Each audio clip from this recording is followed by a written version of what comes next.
Welcome to Recover from a Failed Cluster Node. So when you've got a multi-node cluster, you may have the occasion to have to recover from a failed cluster node. What we mean by a failed cluster node is a node that's gone offline and isn't going to come back online. Maybe the hardware died and you have to reinstall the operating system. How you recover from that failed node is effectively you don't. There's really no way to bring a node that's failed and been rebuilt back into the cluster just like it was before. What you're actually going to do if a node is permanently damaged is you're going to evict the old node, then rebuild that node as if it was a fresh box being built from the ground up, and then install SQL Server 2012, just adding it back in as an additional clustered node. So let's go ahead and look at how we actually do the eviction. I'm not going to walk through the reinstallation process because you can see that in another video within this series. So let's go ahead and take a look at a demonstration of how to actually evict a node within failover clustering. Here we have a 2-node Windows cluster running SQL Server. We see that SQL Server is running on the node SQL01A, and we have 2 nodes in our environment, SQL01A and SQL01B. Well, SQL01B has had a catastrophic hard drive failure, and the hard drives have completely died. There is no chance that this server is going to come back online ever. So because of this, we need to evict the node from the cluster so we can rebuild SQL01B and get it back on the network. So the first thing we need to do is simply go into the Failover Cluster Manager, which you can find on your Start menu. If we bring up the Start menu, you'll see the Failover Cluster Manager is located right here in the middle of the screen. Clicking on that will bring up a screen very similar to the one you see in front of you. When we expand the cluster and then expand the nodes option, we see the 2 nodes within this cluster, SQL01A and SQL01B.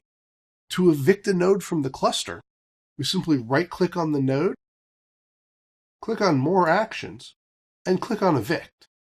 Now don't do this in a production cluster. This will remove the server from the cluster, and you will not be able to get the server back into the cluster without doing a full rebuild. It is not a wise thing to try and do this on a machine you intend on bringing back into the cluster. Once you click Evict, assume you're going to be rebuilding this box from the ground up. Once we click Evict, we're prompted, do we really want to do this? As we really do, we're going to go ahead and click Yes. At this point, that machine is no longer a member of this cluster. We can now rebuild that machine and get it back onto the domain. We will need to go back into the DNS Manager and Active Directory users and computers within Active Directory and delete the resources for that machine so that we can properly rebuild it and get it back onto the domain. Once we've done that, we can get it back onto the domain, add it back into failover clustering through the Windows Cluster Administrator by simply clicking on the cluster and clicking on Add Node. Once we run through the wizard that's prompted here, we'll be able to add the node back into the cluster, just like it was a new node. Once we've done that, we can install SQL Server through the traditional add a node to an existing cluster configuration within the SQL Server 2012 installer. So in summary, the first thing we're going to do is evict the failed node.